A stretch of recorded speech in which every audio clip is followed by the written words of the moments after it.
Kwa siku ya pili mfululizo, mitaa ya miji ya Dar es Salaam, Dodoma, Arusha na Mwanza imerindima kwa nguvu za vijana wanaoandamana wakipaza sauti na kudai mabadiliko. Ni jambo jipya kabisa kuwahi kufanyika Tanzania bara. Tanzania ambayo imekuwa ikisiwa kuwa kisiwa cha amani Afrika Mashariki na Kati, taifa lililojulikana kwa utulivu wa kisiasa chini ya chama tawala CCM, sasa linashuhudia wimbi jipya la maandamano. Maandamano haya yanaongozwa na kizazi kipya, yani Gen Z. Chanzo chake ni uchaguzi mkuu wa mwaka huu ambao vijana wengi wanasema umechafuliwa na madai ya dosari, vitisho na ukosefu wa uwazi.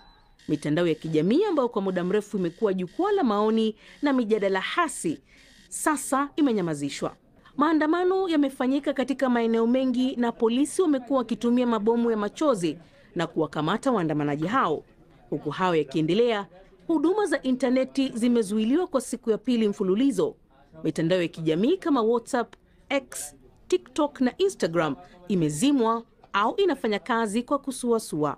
Serikali haijasema chochote, lakini wakosoaji wanasema ni jaribio la kudhibiti taarifa na kuficha kinachoendelea.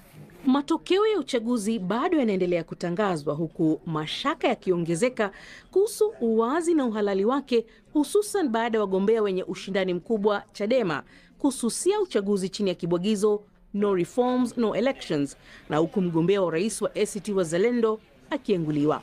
Vyama vya upinzani vinataka tume ya uchaguzi iwekwe chini ya uchunguzi huru, wakidai mchakato mzima umeharibiwa na ushawishi wa CCM. Lakini hadi sasa serikali imesalia kimya. Hakuna tamko la uwazi kuhusu maandamano wala kuhusu shutuma hizo nzito za uchaguzi. Na huu kimya ndio unaozua maswali zaidi. Je, serikali inasubiri presha ipungue au inatafuta namna ya kujibu kisiasa? Kwa sasa Tanzania iko katika wakati wa kihistoria, wakati ambapo vijana wake kwa mara ya kwanza wameamua kusimama na kusema sauti yetu haiwezi kufutwa tena. Matangazo haya yanaendelea baada ya muda usio mrefu.